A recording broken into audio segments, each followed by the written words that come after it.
Bom dia, uma boa tarde, uma boa noite. Bom, como eu havia mencionado em sala de aula, eu me propus em fazer essa aula de revisão visando o melhor direcionamento de cada um. Claro que o propósito da aula é focar na morfologia, a gente precisa identificar corretamente esses vermes. No entanto, é importante que tenha também um conhecimento amplo quanto ao ciclo de vida, porque na prática, eventualmente, a gente vai ter perguntas ligadas: quem são os hospedeiros naturais, local de infecção, a importância veterinária. E por isso, o objetivo da aula aqui é dar essa visão mais geral, não apenas focando na estrutura, na morfologia, que é importante, mas também uma visão mais macro de todo o ciclo de vida. E por isso a gente vai, na medida do possível, pontuar todos esses aspectos, tá bom? Então a gente vai iniciar a aula logo de cara diferenciando essas três classes de vermes, de eumintos, que a gente trabalhou na disciplina, que é a classe cestoda, a classe trematoda e a classe nematoda.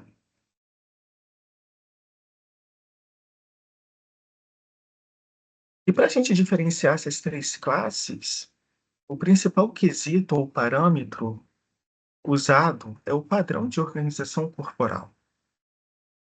A gente consegue, com facilidade, diferenciar um nematoda de um cestoda e de um trematoda simplesmente olhando a estrutura do corpo. Isso por quê? Porque sendo um cestoda ou um trematoda, a gente está falando de parasitos que têm um corpo achatado dorsoventralmente, ou assumindo um aspecto em fita, se for o cestoda. E aí, como exemplo, a gente pode citar a própria Tênia Solium, que tem o homem como hospedeiro final, definitivo, e suínos como hospedeiros intermediários, ou então assumindo um aspecto foliáceo, ou em formato de folha, se for um trematoda. E aí, como exemplo principal, que a gente pode citar, e que a gente estudou em sala de aula, é a faciola hepática. Um aspecto foliáceo ou em formato de folha. A faciola hepática, ela causa uma doença importante em ruminantes, que nós chamamos de fasciolose ou de estomatose. E o verme adulto, ele está presente nos dutos e na vesícula biliar desses hospedeiros. É uma verminose importante devido ao impacto econômico que ela leva e extremamente comum e prevalente na região sudeste. Lembrando que, ainda que ruminantes eles sejam os principais hospedeiros, o homem ele pode também participar do ciclo como hospedeiro natural, ok? Então a gente está falando de uma zoonose. Então, se tem aspecto em fita, um cestoda, se tem um aspecto foliáceo, a gente está falando de um trematoda. No entanto, se trazer um corpo cilíndrico, filiforme, a gente vai classificar dentro da classe nematoda, tá? Quando eu falo corpo cilíndrico de aspecto filiforme, entendam que é um corpo alongado, não segmentado. E como exemplo aqui de nematoda, de importância, eu cito essa espécie aqui de Ascarídea, que é o Ascaris lumbricoides, que tem o homem como hospedeiro natural, tá bom? Vocês vão relembrar que o Ascaris lumbricoides, ele está situado dentro da mesma família do Paráscaris e do Toxocara, que é a família Ascarididae, que reúne os maiores nematóides intestinais parasitos do homem e também de animais domésticos, tá bom? E aí, sendo nematoda, além desse corpo cilíndrico filiforme, a gente também pontuou outras características que embasam essa classificação. Por exemplo, o fato de serem dioicos. O que isso significa? Significa que apresentam sexo separado. Inclusive, pessoal, isso é mais um ponto que diferencia os nematodas de cestodas e trematodas. Sexo separado a gente encontra apenas na classe nematoda. Por quê? Porque sendo um cestoda ou um trematoda, são seres hermafroditas. Então a gente vai ver lá na frente que formando o sistema reprodutor, haverá tanto estruturas masculinas quanto estruturas femininas. Ainda ligado à classe nematoda, eles apresentam dimorfismo sexual. O dimorfismo sexual aqui, ele é nítido. Então, a gente vai conseguir, na prática, diferenciar com facilidade machos e fêmeas. Geralmente, as fêmeas, elas são maiores e mais robustas em relação aos machos, que são sempre menores e mais delgados. E fora essa questão de volume corporal, de tamanho, esse dimorfismo, ele também é facilmente visto a partir do momento que a gente analisa a região final do verme.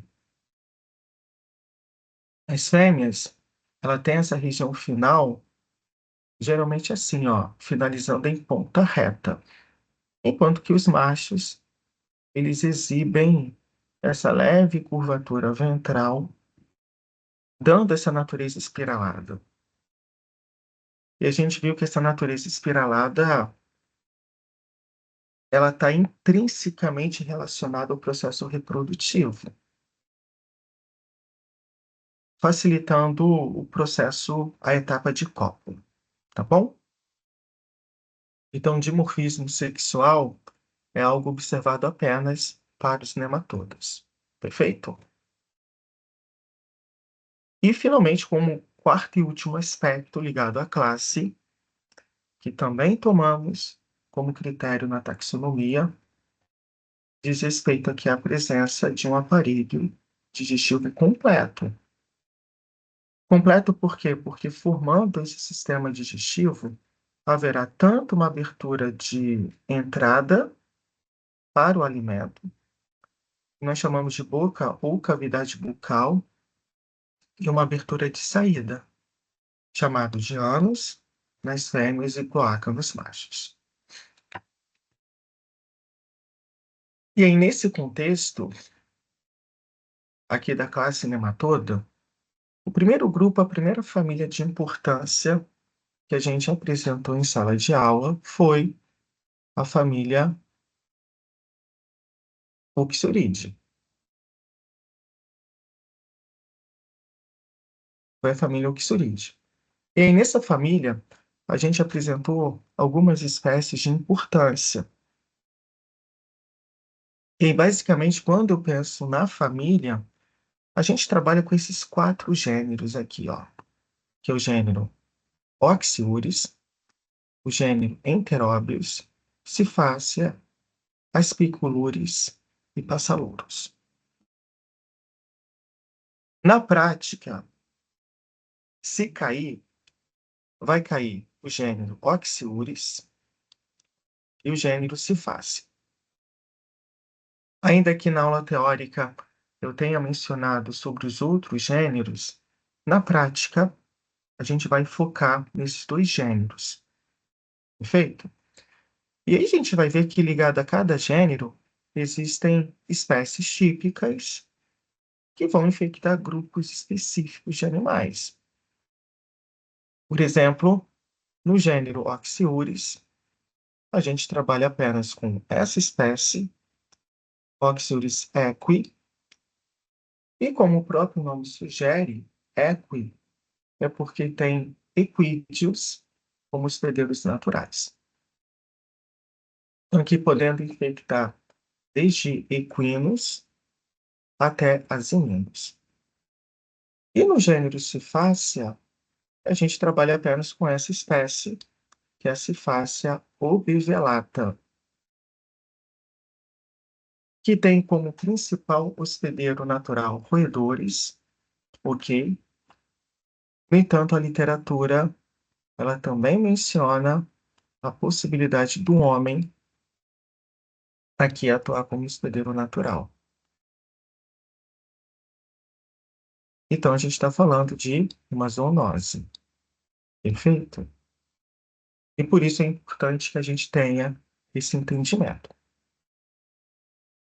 Bom, mas sendo Oxyuris ou sendo Cifácea, a gente está falando de uma mesma família de nematóida, que é a família Oxyuridae.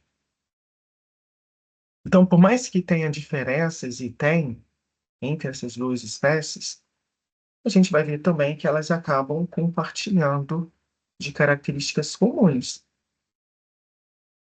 tanto estruturais quanto características biológicas. E são esses aspectos que a gente acaba utilizando como critério na taxonomia, tá bom? Bom, primeira coisa que a gente tem que considerar aqui, falando da ordem Oxurida, é que são parasitos monoxenos. Independente a espécie estudada, se está dentro da ordem Oxurida,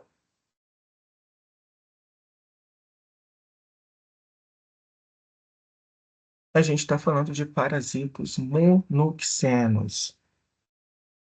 Logo, pessoal, a gente vai ver que todo o ciclo aqui ele é completado dentro de um único hospedeiro, dentro de um único animal. A gente não tem, nesse ciclo, o envolvimento de hospedeiros intermediários, tá bom? E por não ter hospedeiro intermediário, a transmissão, ela se faz como? Sempre por via fecal ou orofecal, através da ingestão de ovos contendo a larva L3. Como isso é uma característica comum a eles, a gente acaba tomando esse aspecto como critério taxonômico. Segundo ponto importante que a gente precisa considerar no ciclo é o local de infecção, ou local de parasitismo. E nesse caso é dado pelo intestino grosso, e que vai envolver frequentemente esses dois segmentos, que é o seco e o colo. É exatamente aqui o local que eu espero encontrar as formas adultas do grupo, machos e fêmeas. Geralmente aderido à parede intestinal, às vilosidades intestinais, pela abertura oral trilabiada, que eu vou mencionar melhor à frente. E como terceiro e último ponto ligado a esse ciclo, eu vou chamar a atenção para o comportamento migratório apresentado pela fêmea. A gente viu há pouco que as formas adultas, tanto os machos quanto as fêmeas, elas estão aonde? No sexo e no colo. No entanto, pessoal, essa fêmea, uma vez fecundada pelo macho, uma fêmea grávida, ela não vai fazer a postura dos ovos na região do seco e do colo. Ela tem um comportamento peculiar. Fecundada, ela migra em direção ao reto que seria aqui o último segmento do intestino grosso. E aqui, chegando no reto, pessoal, ela transpõe o esfíncter anal. Ela rompe esse esfíncter, fazendo a postura dos ovos exatamente na região perianal, ou seja, ao redor do ânus. E isso é uma característica, um comportamento que a gente vai encontrar em todas as espécies do grupo da ordem Uxorida. E sendo uma característica compartilhada, usamos também como critério taxonômico. O que é importante relembrarmos aqui?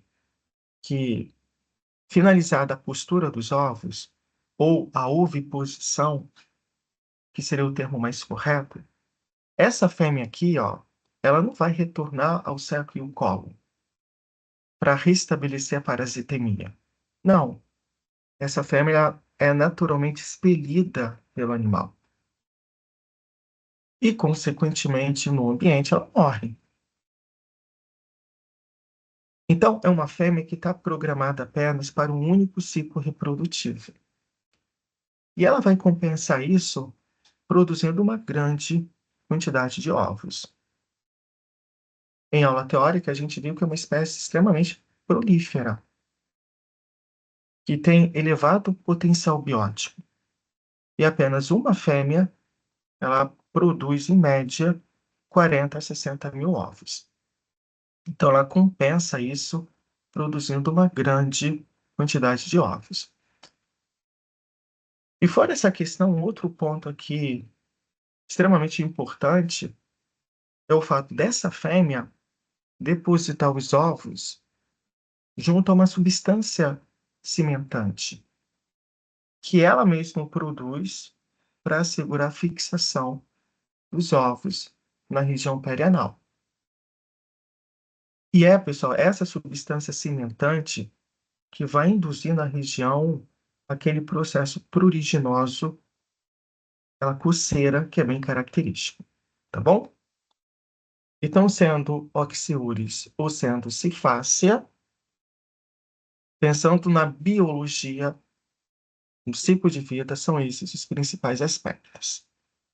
E aí fiquem atentos, porque isso pode ser cobrado na prova prática, ok?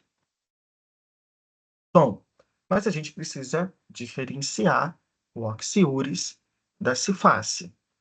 E a gente vai diferenciar pela morfologia.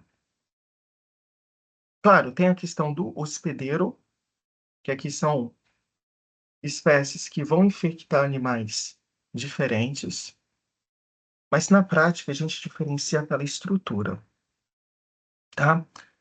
E aí o primeiro ponto que eu vou chamar a atenção de vocês é para o tipo de abertura oral. Sendo cifácia, sendo oxiúris, a gente está falando de uma boca trilabiada. Então, ainda que na lâmina não seja possível observar com clareza a disposição desses lábios, a gente está falando de vermes intestinais.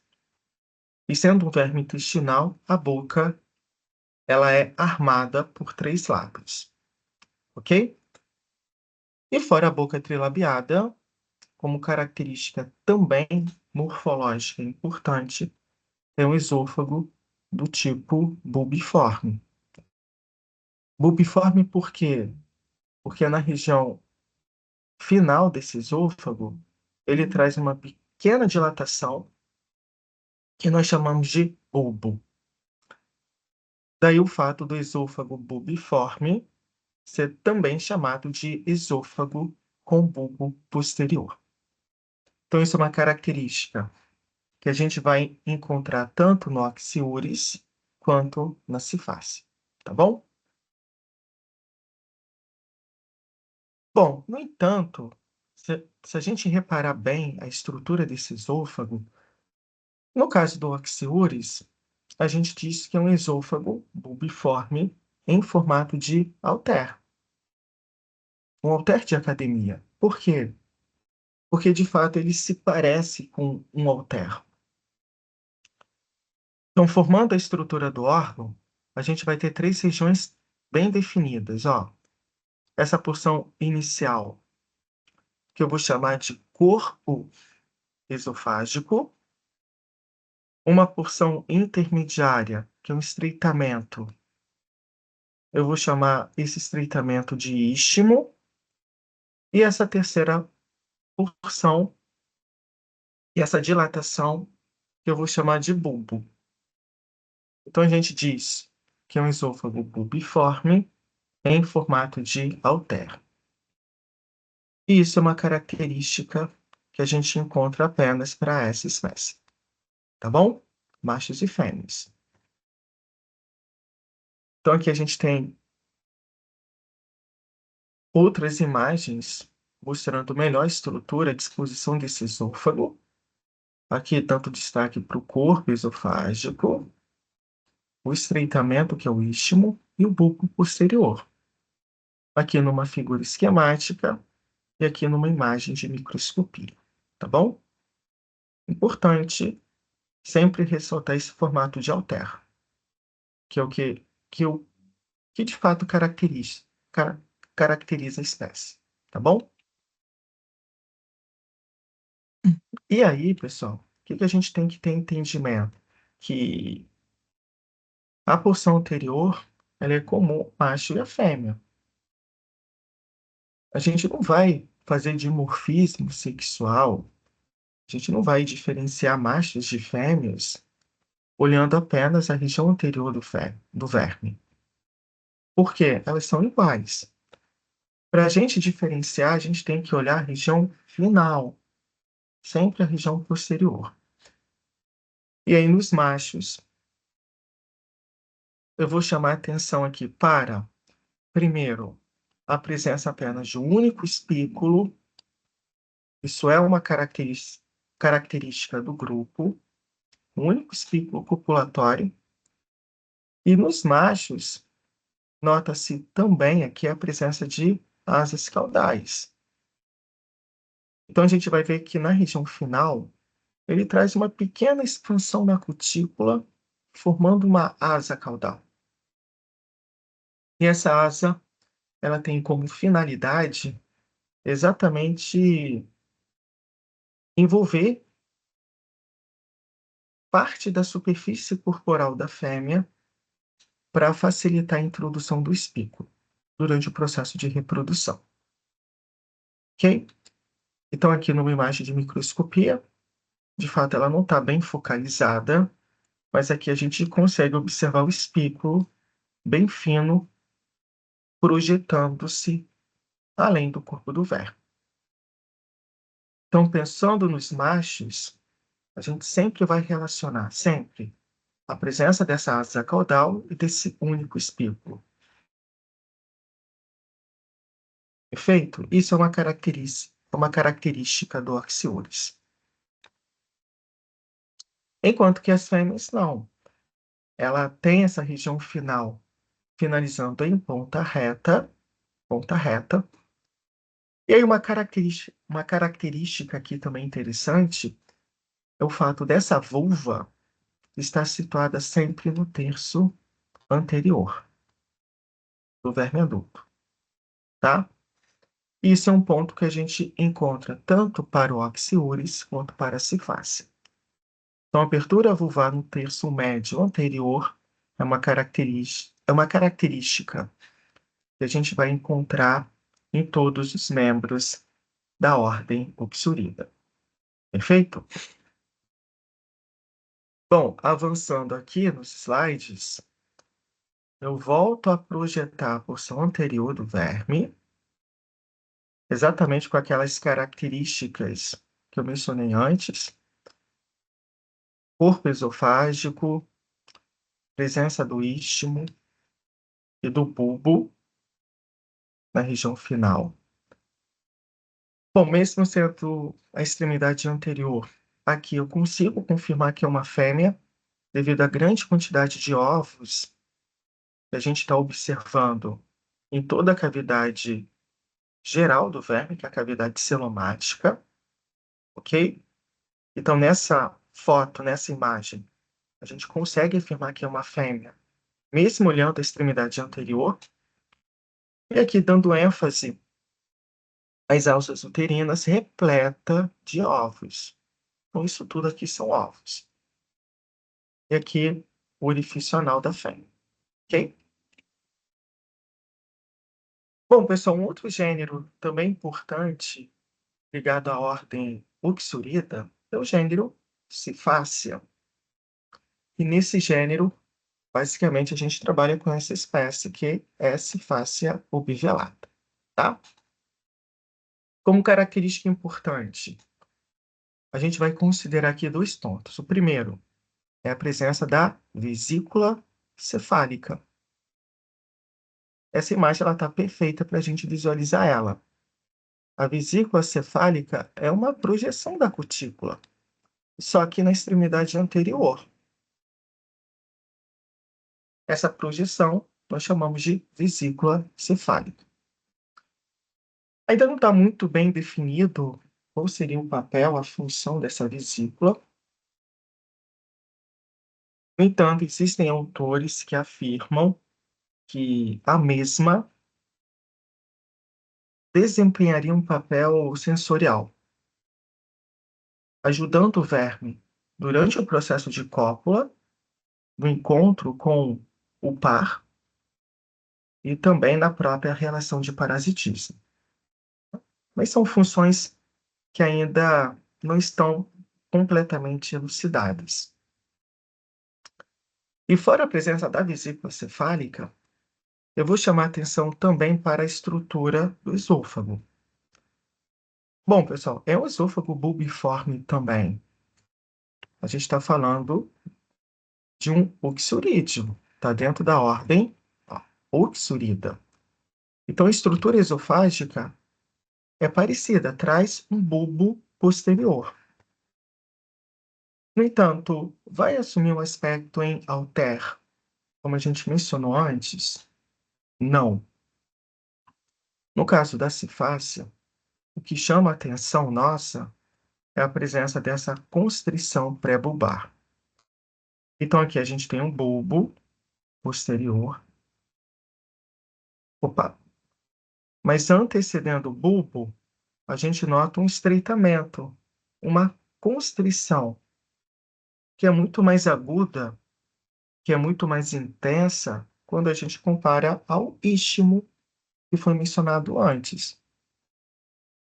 Então, aqui o corpo esofágico, mas antecedendo o corpo esofágico, a presença de uma constrição pré-bulbar. Isso é uma característica dessa espécie, tá?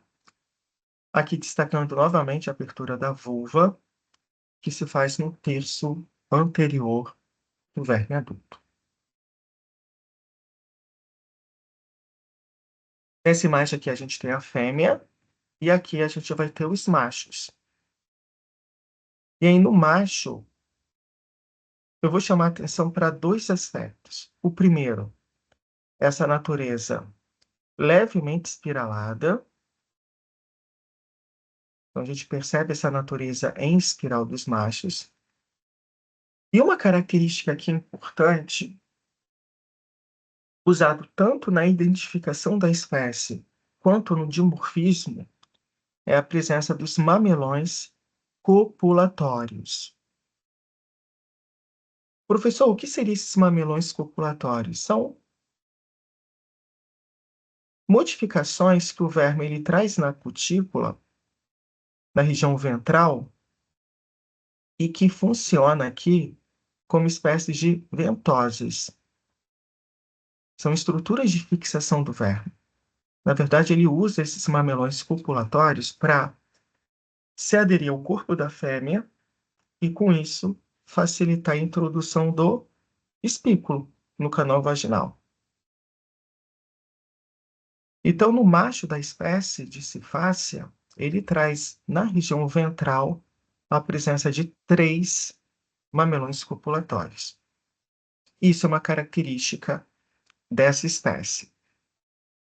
Ok? A gente não vai encontrar mamelões copulatórios em Oxyuris. É uma característica da cefácia. Bom, avançando então nesse conteúdo prático, apresentado a ordem Uxorida, a gente vai falar agora da ordem Strongylida. E aí, nessa ordem Strongylida, a gente trabalha com duas famílias de importância, que é a família Strongylidae e a família Ancylostomide. Tiveram turmas que eu consegui dar uma aula prática e mostrar os membros da família Strongylidae. O principal que temos é o Strongylos. No entanto, outras turmas eu não consegui por questão de tempo, por questão de monografia. De qualquer forma, eu vou reapresentar agora e isso pode ser cobrado na prova. Então é importante a gente diferenciar da família Strongylidae da família Ancylostomide, onde basicamente a gente tem um oscilóstomo, tá, como representante. Aqui nessa imagem, a gente tem o oscilóstoma canino. Feito? Bom, pessoal, primeira coisa que a gente precisa compreender que todos os membros da família Strongylidae têm equídeos como hospedeiros finais. E quando eu falo equídeos, eu não me refiro apenas a equinos, mas também a asininos. E como eu indico aqui, é mais um grupo de vermes intestinais. As formas adultas, elas estão situadas aonde? No intestino grosso. E vai infectar aqui basicamente cerco e colo.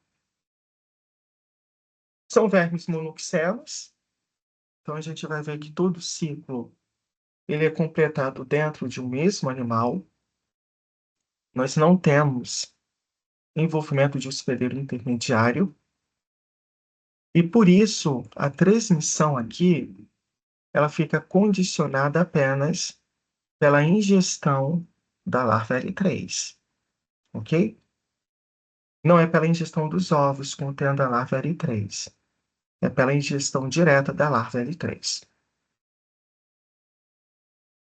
E o ponto aqui importante é que todos esses vermes, independente aqui se é estrôngilos ou triodontóforos, todos são vermes hematófagos. Logo, se alimenta de quê? O que é alimento para esses vermes? Sangue.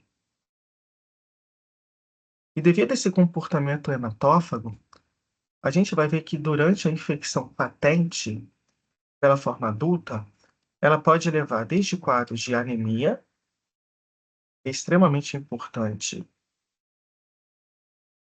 leva um quadro anêmico, especialmente em potros,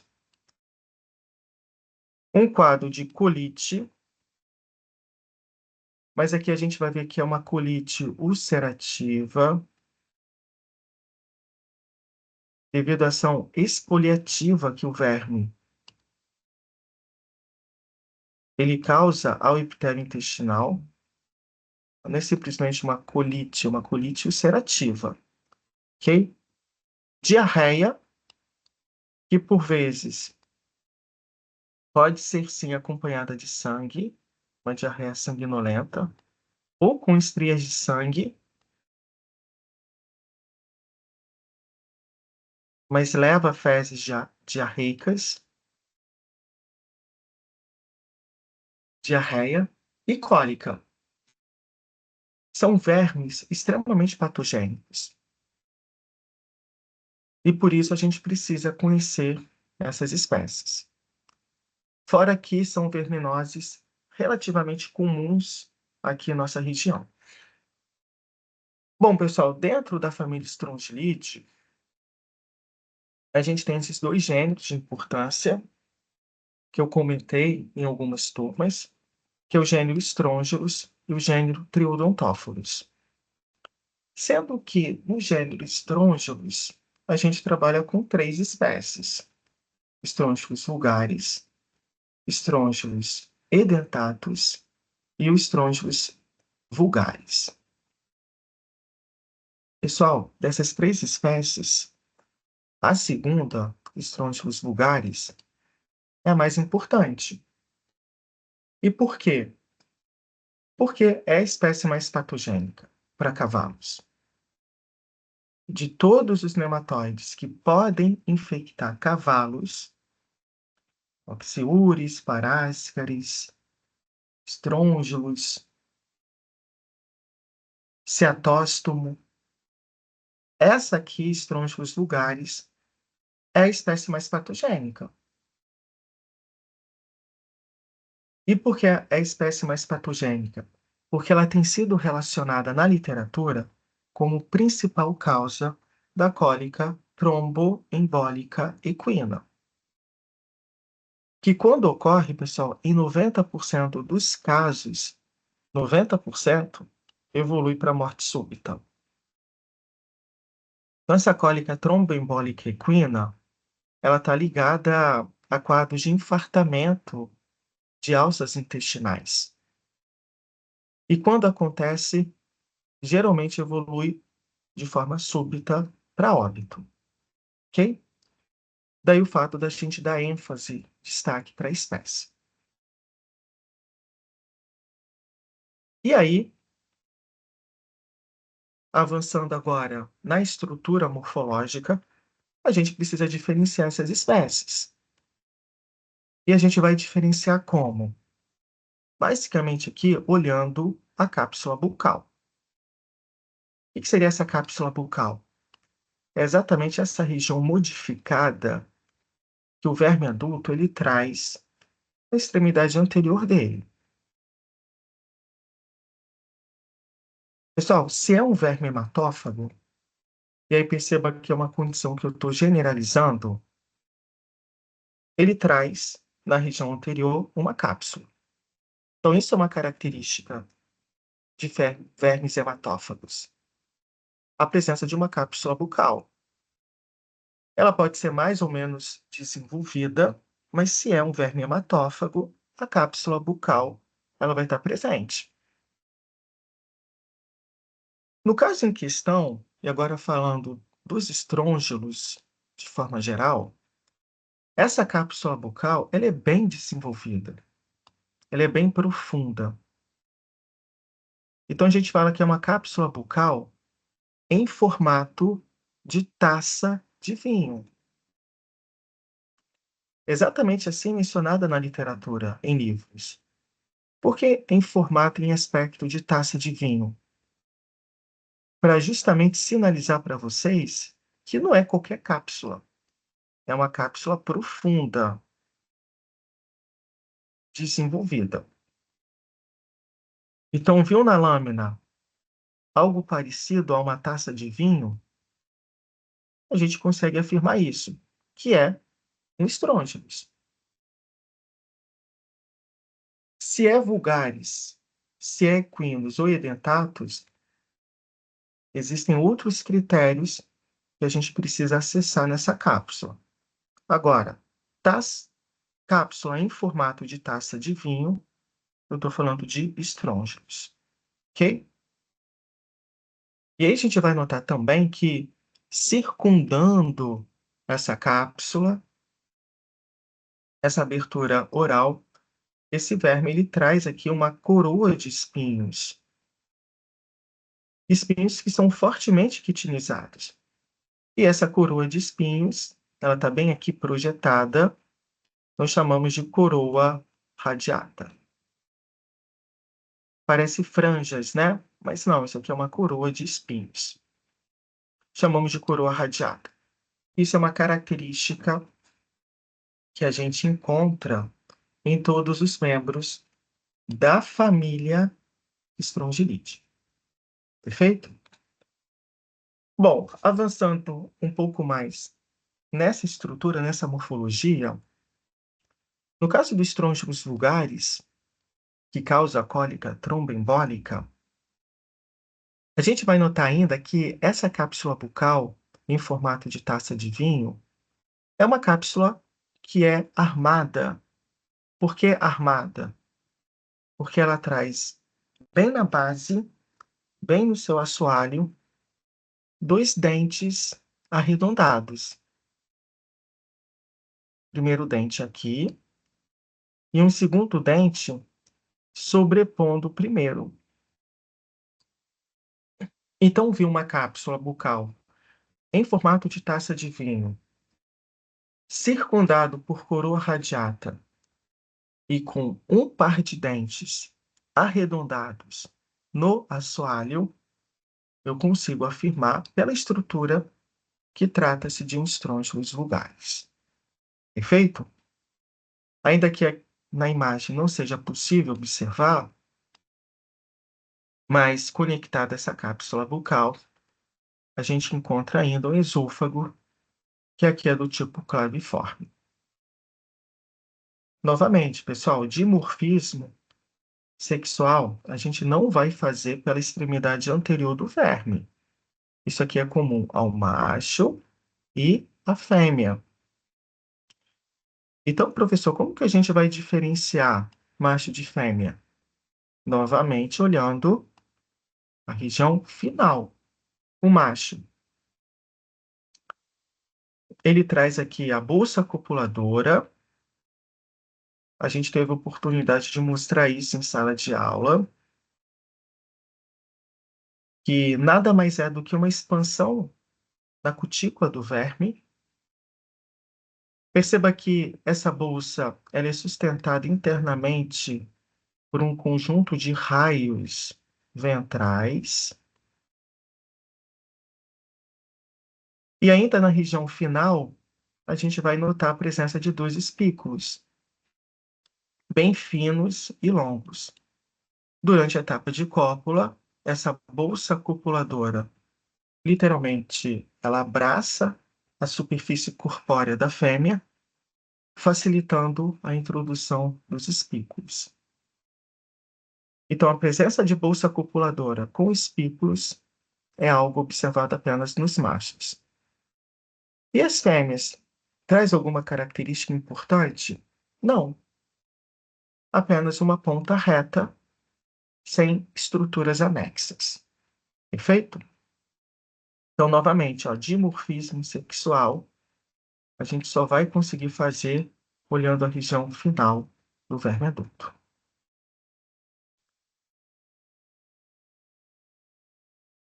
Tudo bem, professor, eu entendi que o estrôngios vulgares traz aquela cápsula bucal em formato de taça, com coroa radiata e dois dentes arredondados.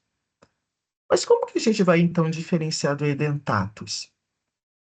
Ele tem estrutura diferente? Pessoal, basicamente a estrutura corporal do verme é a mesma.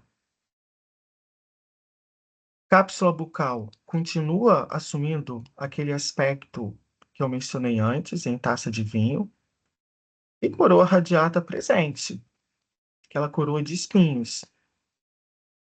Isso é uma característica do grupo da família Strongylite. Então, como que a gente vai diferenciar? A gente vai diferenciar olhando a estrutura da cápsula. No vulgaris, são dois dentes. E no edentatus? A gente está falando de uma cápsula bucal desarmada, ou seja, sem dentes. Na verdade, pessoal, esse prefixo aqui, ó, "e" de edentatus, sinaliza exatamente isso, uma cápsula bucal sem dentes. Isso é uma característica dessa espécie, tá bom? Bom, essa estrutura aqui pontiaguda, que a gente está vendo internamente a cápsula bucal, isso aqui não é dente, tá? Isso aqui é uma goteira esofágica, que é comum também na espécie vulgaris, só que aqui ela não está nítida. Então, não confundam goteira esofágica com dente. Edentatus não apresenta dentes, tá? E a estrutura do esôfago é a mesma. Tem o esôfago também claviforme. Os machos segue o padrão que eu apresentei há pouco, com bolsa copuladora e a presença de dois espículos, e a fêmea finalizando em ponta reta. E aí, finalizando essa abordagem dos estrôngilos, faltou a gente comentar sobre estrôngilos equinos. Cápsula bucal continua assumindo aquele aspecto de taça de vinho que eu mencionei antes. Aqui a gente nota a presença da coroa radiata, que é bem característico do grupo. No entanto, no assoalho, na base dessa cápsula, vamos notar também a presença de dentes. Mas olha só a estrutura desses dentes. É completamente diferente da espécie vulgaris, tá? No equinos, são dentes pontiagudos e não são dentes arredondados. E uma característica aqui importante é que um desses dentes, ele se mostra bífido. Quando eu falo que um dente é bífido, é porque ele se parte em dois. Então, a gente vai reparar que bem no ápice desse dente, ele se parte em dois, dando esse aspecto bífido à estrutura. Eu sempre gosto de relacionar nas aulas a estrutura bífida como a língua de uma cobra, por exemplo. Então, para a gente identificar corretamente as espécies de estrôngilos, a gente precisa olhar a cápsula. Viu dentes? É uma cápsula bucal armada?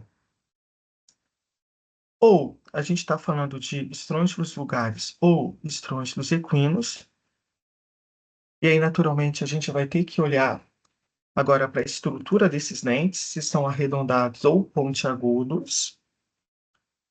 Agora, se não traz dentes, se só tem a goteira esofágica, aí eu estou falando de estrôngilos edentados. Tá bom? Muito tranquilo da gente diferenciar, mas para isso a gente precisa acessar a estrutura interna da cápsula. E aqui, finalizando então a família Strongylide, a gente tem o Triodontóforos. Esse prefixo tri é para sinalizar que dentro da cápsula bucal a gente vai ter três dentes, também pontiagudos, só que simples. E por que simples? Porque, diferente aos estrôngilos equinos, aqui a gente não vai encontrar dentes bífidos, ok? São dentes pontiagudos simples. E aí, uma outra característica aqui importante que nos auxilia na diferenciação do Triodontóforos para os estrôngilos é o tamanho, a profundidade da cápsula, tá bom? Nessa imagem aqui, ela não está tão nítida, só que no triodontóforo, a gente vai dizer que essa cápsula bucal, ela não é tão profunda, ela não é tão desenvolvida como no estrôngilos. Olha só a profundidade dessa cápsula e vamos comparar agora com a profundidade da cápsula do triodontóforos. Tem diferença, não tem? Aqui a gente fala que é uma cápsula bucal de tamanho moderado ou de aspecto retangular. Em formato de taça de vinho é só para estrôngilos. Então presta atenção para que no dia da prova prática esses aspectos eles não sejam mencionados de forma incorreta, tá bom? Triodontóforo, a cápsula bucal ela é mais rasa. E aí, bem no assoalho, bem na base dessa cápsula, a gente vai notar os dentes, pontiagudos simples. Aqui o primeiro dente, o segundo dente bem aqui no centro e o terceiro dente bem aqui, ó. Estão dando um aspecto de tridente à estrutura. E aqui lembrando a presença da coroa de espinhos, que nós chamamos de coroa radiata. Tá? Então, de Pterodontóforos, o mais importante é isso. Quanto à estrutura do macho e quanto à estrutura da fêmea, segue aquele padrão que eu mencionei antes para os trôngilos vulgares, tá bom? Macho com bolsa copuladora e a presença de dois espículos longos, delgados, e a fêmea também finalizando em ponta reta.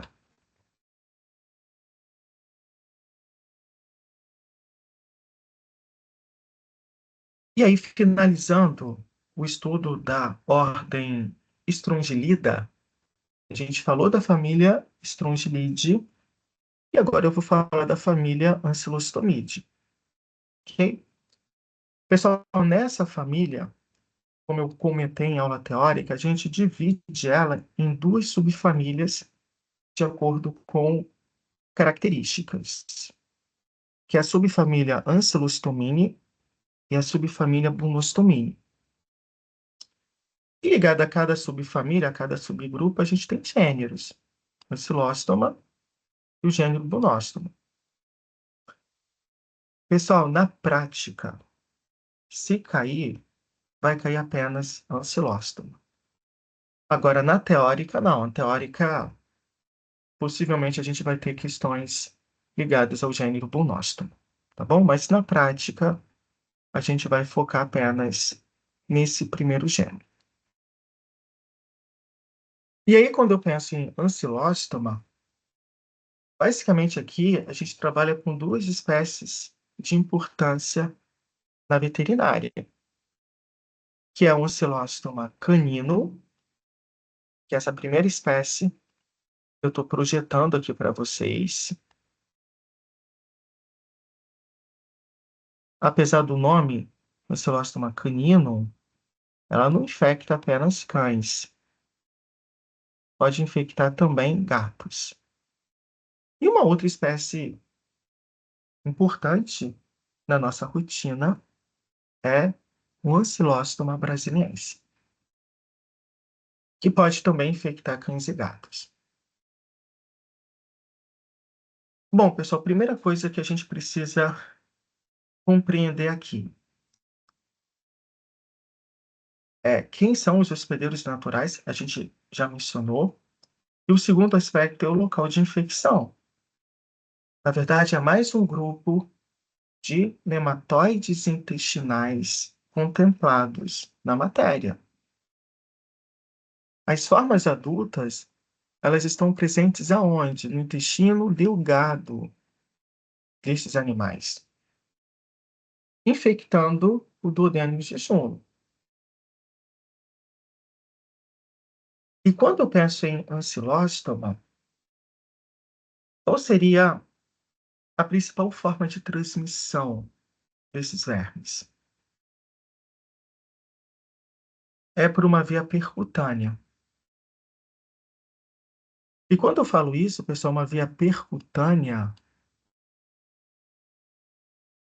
entendam que é através da pele do hospedeiro. A gente viu em aula teórica que a larva L3, que é a larva infectante, ela traz na sua estrutura glândulas de penetração.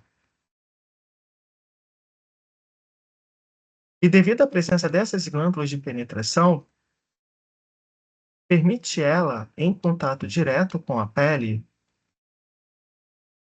transpor o tecido cutâneo.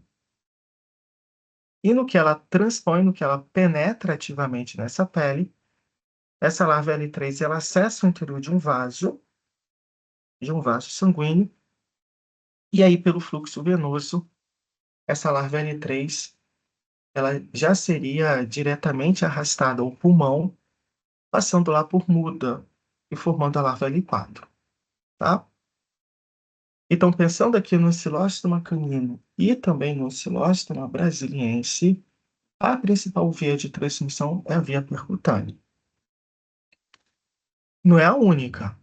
A gente viu que tem a possibilidade de uma transmissão oral ocorrer pela ingestão da larva L3, uma transmissão vertical, tanto por via transmamária quanto por via transplacentária, mas de fato a principal via é pela pele. E aí, naturalmente, no momento em que a larva L3 ela rompe, ela penetra ativamente essa pele, ela causa ali uma dermatite, que é bem característico. Não só uma dermatite, mas também pústulas abdominais, que vai auxiliar o veterinário a ter uma possível suspeita clínica, que depois vai ser confirmado ou não a partir de métodos coprológicos, tá bom? Então, ficar atento nessas possibilidades de transmissão, porque é algo que pode ser cobrado também. E lembrando que a gente está falando também de vermes hematófagos, se alimentam de sangue. Então, a gente vai ver que na infecção patente do grupo, quando eu falo infecção patente, é quando eu já tenho as formas adultas instaladas no intestino. Então, nessa infecção patente, devido ao comportamento alimentar hematófago, o animal ele pode apresentar um quadro de enterite hemorrágica. O que explica isso, professor, essa enterite hemorrágica? Exatamente a ação exfoliativa que a cápsula ela impõe ao epitélio, ela impõe à parede intestinal. Essa ação exfoliativa machuca o epitélio e naturalmente conflui para focos hemorrágicos na região, muito comum. E frente a essa ação exfoliativa, a gente vai ter uma diarreia, geralmente com sangue ou estrias de sangue, e uma anemia, que aqui é do tipo microcítica hipocrômica. Por que microcítica hipocrômica? Devido à deficiência de ferro, ok? Então, isso tudo são aspectos clínicos patológicos que a gente vai encontrar na infecção por esses vermes. Bom, mas bora lá diferenciar Ancylostoma canino e Ancylostoma brasiliense. Basicamente aqui, a gente vai ter que olhar novamente a estrutura da cápsula bucal. Lembrando que no ancilóstoma, essa cápsula bucal, ela não abre mais na região dorsal, como a gente viu antes, por exemplo, para os estrôngilos, que ele abre dorsalmente ao verme. No ancilóstoma, pessoal, a abertura da cápsula, ela é frontal. Ela é feita na porção frontal do verme adulto. E por isso, essa cápsula bucal, a gente até fala que é uma cápsula bucal infundibular, ela não traz na sua estrutura a coroa radiata, que eu mencionei antes. Bom, mas no caso do Ancylostoma canino, se a gente reparar bem, no teto dessa cápsula infundibular, ele traz 3 pares de dentes em formato de garra. Então, o primeiro par bem pequeno, segundo par e o terceiro par, em ambos os lados. Então, vi uma cápsula bucal infundibular, sem coroa radiata e com 3 pares de dentes em formato de garra, a gente está falando de Ancylostoma canino. No caso do Ancylostoma brasiliense, a estrutura da cápsula não muda, ela também é frontal, uma cápsula infundibular, sem coroa radiata, mas ao invés de 3 pares de dentes, aqui a gente vai notar 2 pares de dentes, sendo que o primeiro par ele é tão pequeno que ele é imperceptível na microscopia. Então, de fato, dá a impressão que essa cápsula só traz um par de dentes, não é? Como está sendo projetado aqui, mas não, são 2, porque o primeiro par ele é tão pequeno que ele se torna uma estrutura imperceptível. A gente só consegue acessar esse primeiro par de dentes utilizando microscopia eletrônica, ok? E aí, para a gente diferenciar macho e fêmea, novamente, a gente precisa acessar a extremidade posterior do macho. No ancilóstoma, esse macho ele também traz essa bolsa copuladora bem desenvolvida e 2 espículos, enquanto que as fêmeas, uma ponta reta, ok? Então, para a gente diferenciar macho e fêmea, apenas olhando a extremidade posterior. E aí sim, pessoal, para a gente finalizar o estudo da classe nematoda, eu acho importante aqui falar sobre Hemoncus. Pessoal, o Hemoncus, ele está inserido em uma outra família de nematóide chamada família Trichostrongylide. E nessa família Trichostrongylide, além do Hemoncus, a gente trabalha com mais 3 outros gêneros de importância, que é o gênero Coppelia, o gênero Trichostrongylos e o gênero Ostertagia. Mas desses 4 gêneros, o Hemoncus, ligado à família Trichostrongylide, é o mais importante. Por quê? Por ser a espécie mais comum e mais prevalente em nosso meio. Falando de Hemoncus, o que é importante que vocês saibam primeiro? Que são parasitas de ruminantes. Então, a gente vai ver que tem espécies de Hemoncus que infecta grandes ruminantes bovinos. E aí, como exemplo aqui, eu vou citar o Hemoncus placei. E tem espécies de Hemoncus que infecta pequenos ruminantes, caprinos e ovinos. E aí, como exemplo, eu vou citar o Hemoncus contortus. Mas sendo Hemoncus, a gente está falando de parasitos de ruminantes. Bom, o local de infecção ele é dado pelo abomaso desses animais.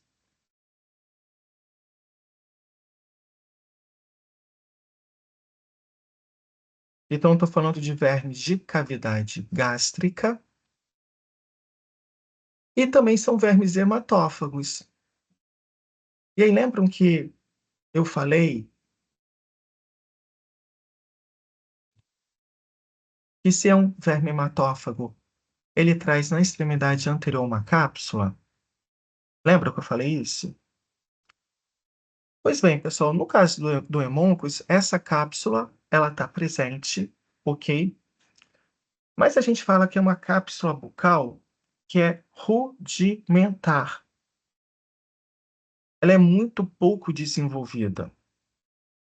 E por isso, na microscopia de luz, é quase impossível a gente acessar ela. Mas tem uma cápsula. E dentro dessa cápsula, ele traz uma pequena lanceta bucal. E nada mais é do que uma estrutura quitinizada de natureza pérfuro-cortante. Pessoal, a lanceta bucal nada mais é do que um dente. A gente só dá esse nome de lanceta porque é uma estrutura bem pequena, mas ela tem a mesma natureza, a mesma propriedade de um dente. E devido a essa natureza pérfuro cortante, fica difícil aqui imaginar o papel dessa cápsula armada? Não, né? Basicamente aqui, essa cápsula, ela tem um papel de aderência, ajuda o verme adulto a se fixar no epitélio do abomaso durante a infecção, e sendo um verme hematófago, a partir da cápsula bucal, ele corta a mucosa do abomaso, permitindo ele acessar o alimento dele, que é o sangue. Ok? Pessoal, pensando em ruminantes, é a principal causa de gastrite hemorrágica aqui na região sudeste.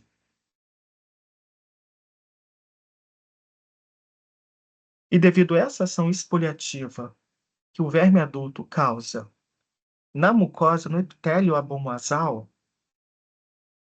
a gente pode ter ainda associado a infecção por hemôncoros anemia, que é muito comum, especialmente em animais jovens, em bezerros, e também um quadro de hipoproteinemia, que nada mais é do que uma diminuição nas concentrações plasmáticas de proteínas, principalmente aqui albumina. E aí, devido a essa hipoproteinemia que a gente vai encontrar na infecção pelo hemôncoros, é muito comum que esse animal ele apresente edemas, especialmente na região submandibular. A gente chama de edema de Barbella. Isso é um sinal clássico de verminose, clássico. E geralmente esse quadro de edema ou está associado a hemôncoros, a bunóstomo ou facíola hepática. Então, naturalmente, a gente vai direcionar esse diagnóstico para essas três vertentes. E aí a gente vai confirmar a partir de métodos parasitológicos, tá bom? Então, basicamente, de importância veterinária é isso. E lembrando que a gente está falando também de vermes monoxenos. Então, a infecção é pela ingestão da larva L3. Tá geralmente consumindo pastagem contaminada. Bom, pessoal, em relação à estrutura, à morfologia, bom, já falei da presença da cápsula bucal com a lanceta, mas outro ponto também importante que a gente toma até aqui no diagnóstico é o formato corporal do verme, tá? O hemôncoros, a gente disse que ele tem essa natureza capiliforme. Por que essa natureza capiliforme?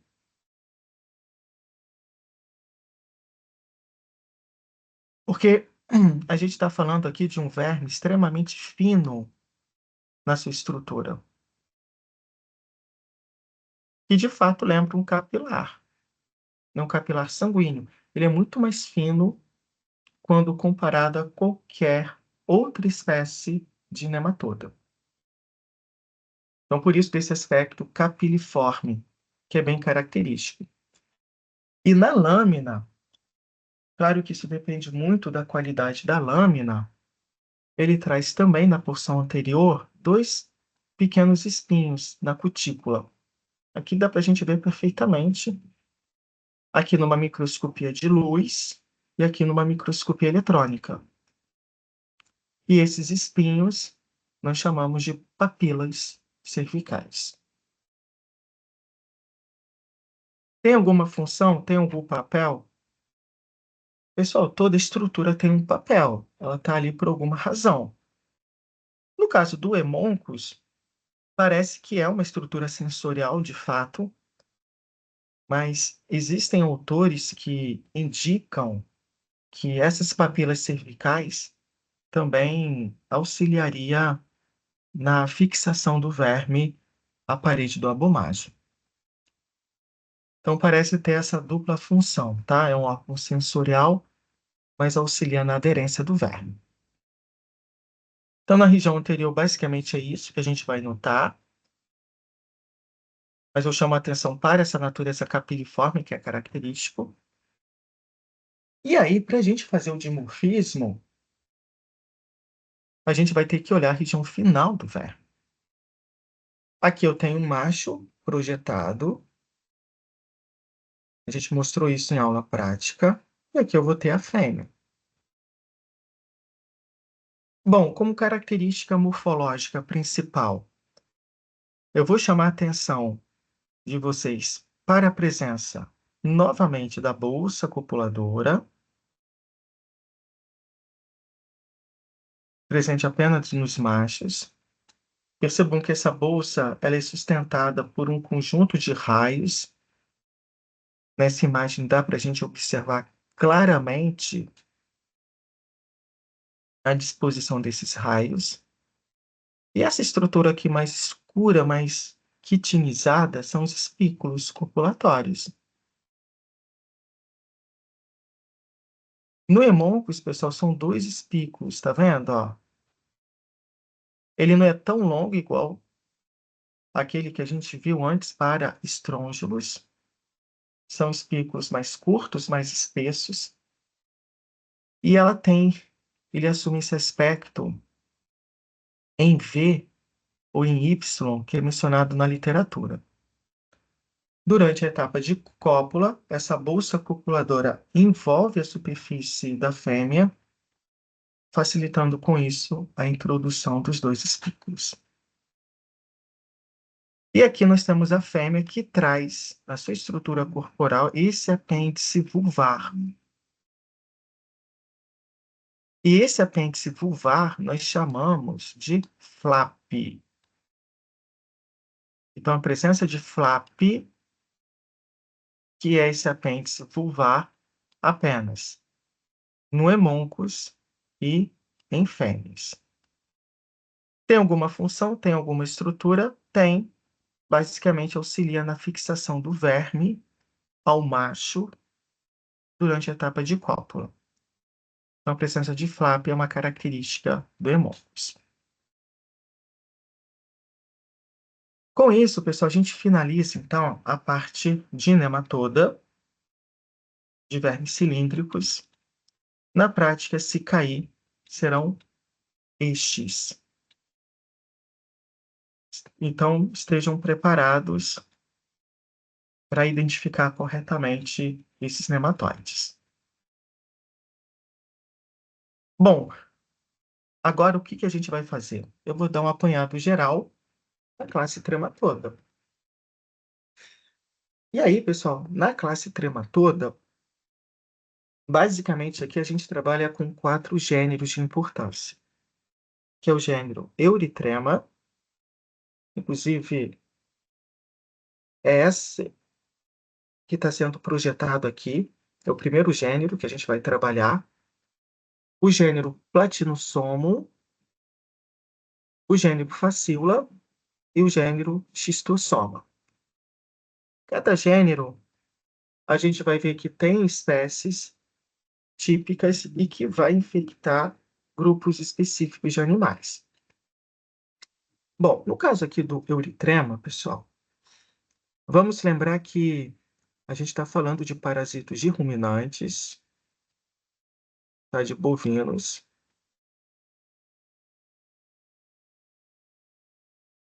e que o local de infecção aqui, ele é dado pelos dutos pancreáticos. E por isso a euritrematose, que é a infecção causada pelo euritrema, vou colocar aqui o nome do gênero, ela tem sido muito ligada, tem sido muito relacionada a quadros de pancreatite,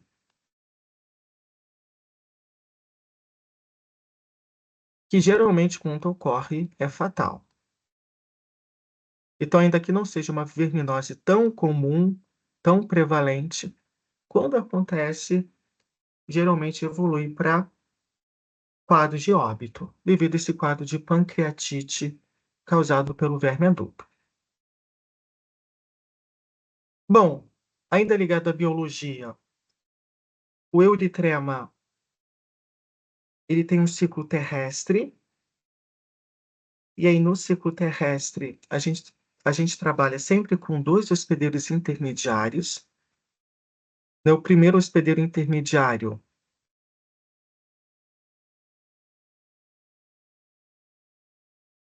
é uma espécie de caramujo terrestre, o gênero Bradybena, e o segundo hospedeiro intermediário aqui,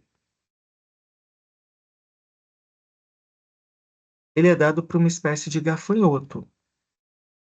Inclusive, a metacercária, que seria o estágio infectante do euritrema, ele é formado dentro do segundo hospedeiro intermediário do ciclo. Ele é formado dentro do gafanhoto.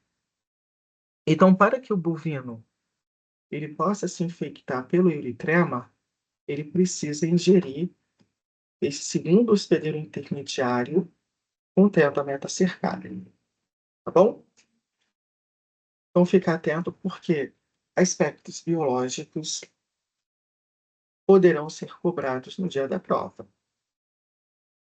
É importante que vocês tenham uma visão ampla do ciclo.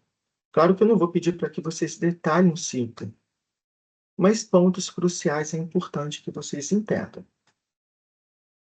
Bom, em termos de estrutura, pessoal, com o trema todo, então, a gente viu que aquele aspecto de corpo achatado dorso-ventralmente é uma característica importante ao grupo e que usamos como critério taxonômico. São vermes de corpo achatado dorso-ventral de natureza foliácea. E fora isso, uma outra característica aqui que chama atenção de cara é a presença das ventosas de fixação. No caso aqui, olha, a gente trabalha com 2 ventosas.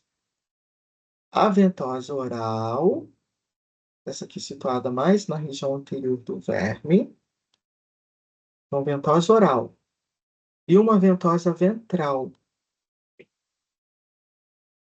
mais no terço posterior.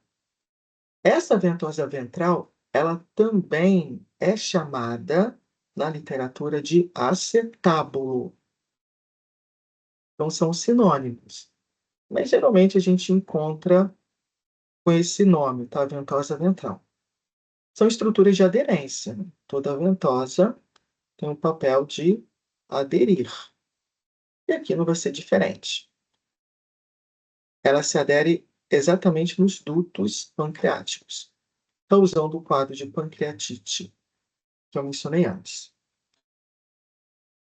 Bom, fora isso, ainda ligado à estrutura do verme, eu vou chamar a atenção para a presença de 2 testículos proporcionalmente pequenos e discretamente lobados. Então, eles se dispõem quase que numa mesma linha.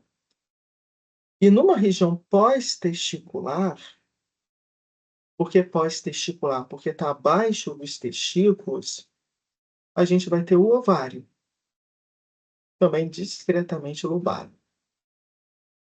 Toda essa estrutura aqui mais sinuosa, mais escura, e que ocupa toda a cavidade geral do verme, é um útero, na verdade são alças uterinas repleto de ovos.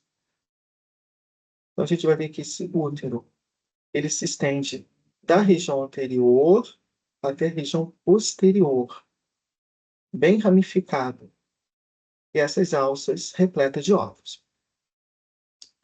Bom, essa estrutura aqui, ó, que parece cachos de uva, que eu mencionei na prática, são as glândulas vitelares, também chamadas de glândulas vitelogênicas. Também uma estrutura anexa ligado ao sistema reprodutor feminino. E, basicamente, quando eu penso em glândula vitelária, o objetivo dela é produzir o vitelo, que vai ser utilizado pelo embrião como alimento, como substrato energético. Então, a gente tem que lembrar, pessoal, que são vermes hermafroditas. E sendo hermafrodita, formando o sistema reprodutor, haverá estruturas masculinas e femininas. De estrutura masculina, o principal é a presença dos dois testículos, e de estrutura feminina, além do ovário, a gente vai lembrar também da existência de um útero com glândulas vitelárias. Ok? E também, como característica aqui importante ligada ao euritrema, que usamos como critério no diagnóstico, esse prolongamento na região final. Parece um rabinho.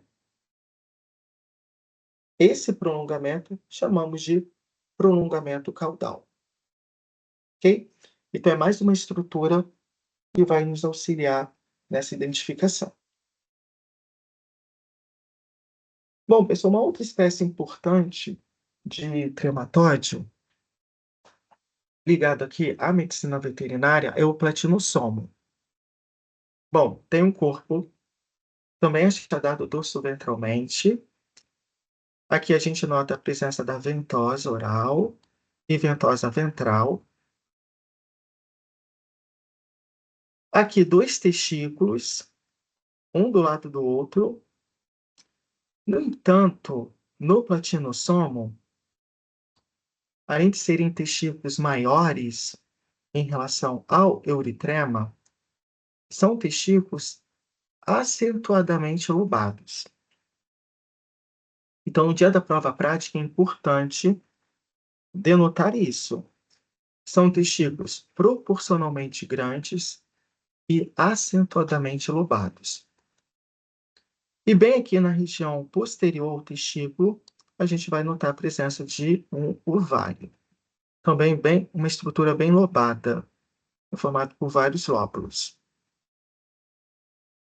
Aqui é só para sinalizar a presença das glândulas vitelárias, cujo papel é o mesmo, que foi mencionado antes, e ocupando toda a cavidade geral do verme adulto, a gente vai notar a presença de um útero repleto de ovos.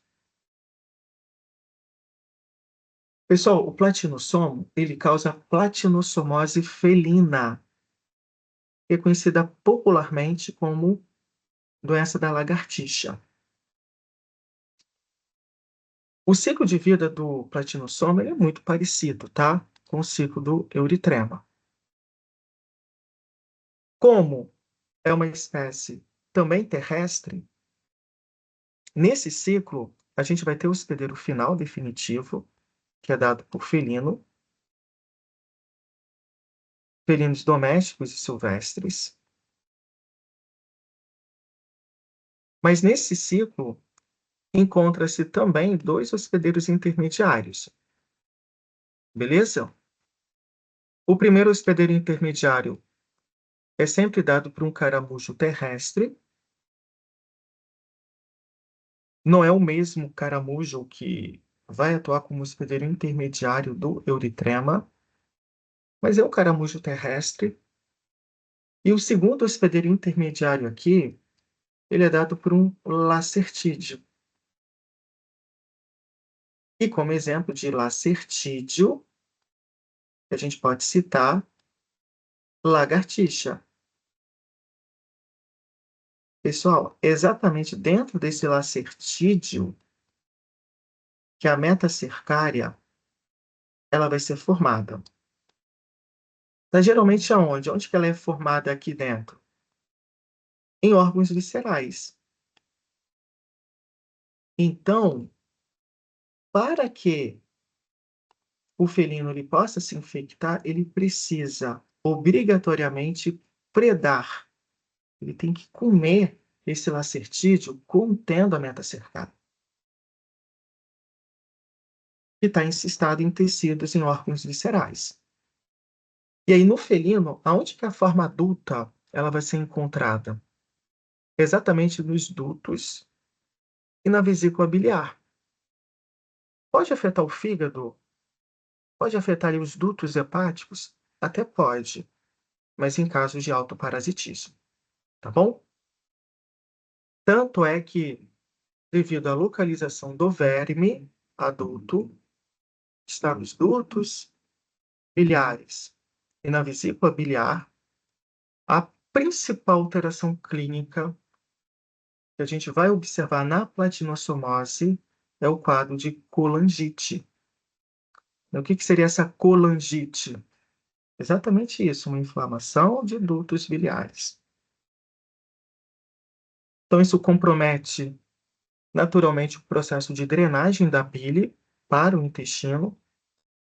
O duto colédoco, ele fica edemaciado e naturalmente não há essa excreção. Isso leva ali um quadro de colestase hepática e vai ser traduzido clinicamente na forma de icterícia, tá?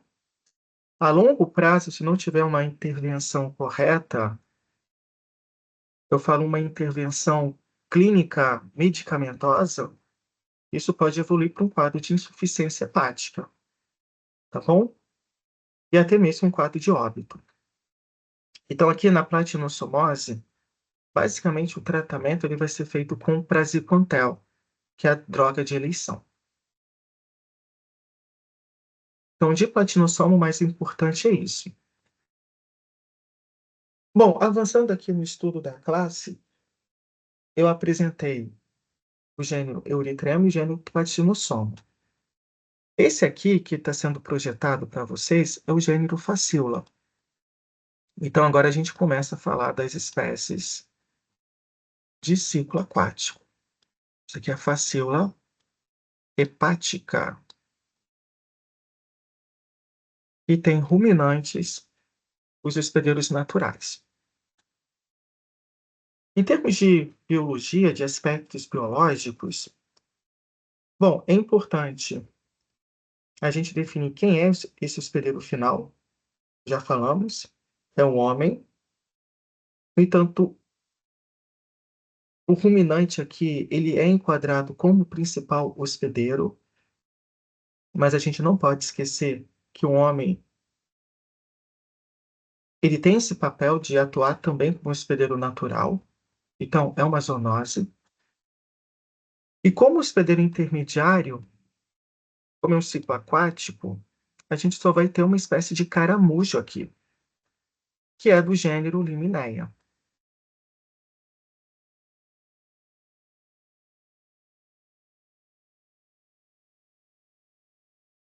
Limineia. Inclusive, isso aqui foi questão de prova, né? A gente tem algumas espécies de Limineia que podem atuar como hospedeiro intermediário. A principal é a Limineia columella, mas aqui eu não vou exigir tanto. Eu acho importante apenas que vocês saibam o gênero do caramujo. E aí depois, se vocês quiserem, vocês pesquisem isso aqui mais profundamente, tá? Mas o gênero é importante e geralmente é cobrado. Bom, pessoal, facíola hepática, o local de infecção é o mesmo do platinossomo, só que agora eu estou falando de bovinos. E a gente vai encontrar o verme adulto nos dutos e na vesícula biliar. No entanto, antes de acessar os dutos e a vesícula biliar, o verme jovem, ele migra pelo parênquima hepático. E aí, só depois de migrar pelo tecido hepático, que ele acessa os dutos e a vesícula biliar. Então, numa fase inicial, numa fase mais aguda da distomatose, a gente pode encontrar alterações hepáticas? Pode, e é comum que essas alterações elas sejam vistas, devido a essa migração do verme jovem. Então, nessa fase inicial, a gente pode ter um quadro de hepatite intersticial, que é um processo inflamatório do tecido hepático. A gente pode ter associado ainda quadros de necrose, uma necrose centrolobular, isso tudo causado pelo verme, migrando.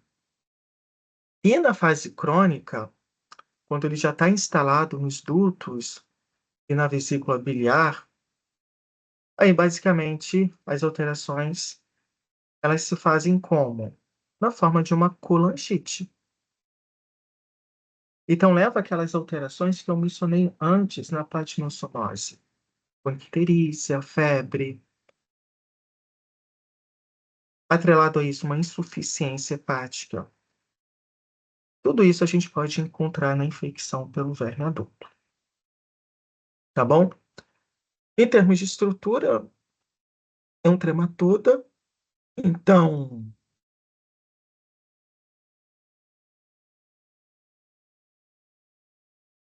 são vermes que têm esse aspecto em folha, que aqui é bem característico.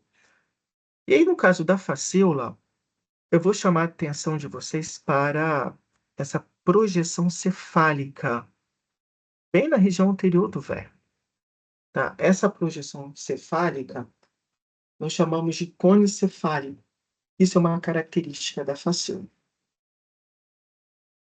É um trematóide de grande porte, né? A forma adulta aqui ela pode chegar até 4 centímetros de comprimento. É o maior trematóide de importância. E aí, bem na base desse cone cefálico, a gente vai ter uma ventosa ventral e bem aqui uma ventosa oral. Lembrando que a ventosa ventral, ela também pode ser chamada de acetábulo. E aqui na região anterior, alça uterina secreta de ovos. Pessoal, além da presença do cone cefálico, uma outra característica morfológica que é bem pontual aqui para a facíola e que, na verdade, é vista apenas na facíola, é a presença de órgãos internos ramificados. Então, dando esse aspecto arborescente ao verme. De fato, a gente não vai conseguir observar muita coisa quando a gente olha internamente ao verme. Por quê? Porque tudo na facíola é ramificado. Testículo, ovário, glândulas vitelárias, que são as glândulas vitelogênicas. E por serem estruturas ramificadas, a gente não vai conseguir individualizar bem elas. Mas entendam que formando o verme adulto, a gente vai ter testículo, a gente vai ter ovário e a gente vai ter útero. Só que aqui é tudo ramificado, tá bom? E aí sim, finalizando o estudo da classe trematoda, a gente não poderia deixar de mencionar sobre o Schistosoma mossone, que causa a esquistossomose ou barriga d'água. Pessoal, no xistossoma, o homem, ele é o hospedeiro final. Ele é o hospedeiro definitivo. E a forma adulta, ela está presente aonde? Nas veias mesentéricas inferiores. E não no intestino delgado. A gente está falando de vermes essencialmente vasculares. Ok? E ainda que seja um trematoda, a gente diz que o xistossoma ele acaba sendo a exceção à regra. Por quê? Porque em termos de estrutura de morfologia, de fato, ele não compartilha em nada das características que eu mencionei antes. Primeiro ponto que eu vou chamar a atenção e que destoa das espécies anteriormente vistas é o padrão corporal. É um trematoda, mas é um verme achatado dorsoventralmente? Não. O xistossoma, ele acaba assumindo esse aspecto Sim.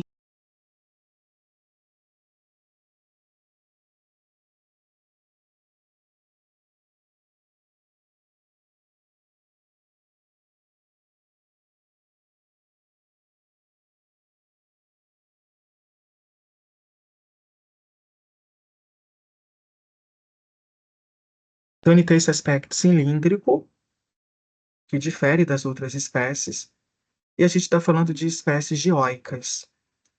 Então, aqui a gente vai ter um macho e a gente vai ter uma fêmea, tá bom? E isso é algo que a gente não vai encontrar em nenhuma outra espécie de importância médica e veterinária. Fora isso, pessoal, o macho, ele é maior, ele é mais robusto em relação à fêmea, que é maior e mais delgada, a gente viu isso. E o macho, como característica aqui principal, ele traz na sua estrutura um canal. Eu até mencionei em aula prática que parece uma calha de chuva. E de fato, pessoal, essa calha, esse canal, nós chamamos de canal ginicóforo. E é exatamente nesse canal ginicóforo que a fêmea ela se aloja permanentemente. Então, são vermes que estão em constante etapa de cópula. Essa estrutura aqui, ó, que está sendo projetada na imagem, é a extremidade anterior da fêmea, que está literalmente entrando no macho para se alojar nesse canal ginicóforo, tá? Então, em termos de estrutura, o mais importante é isso.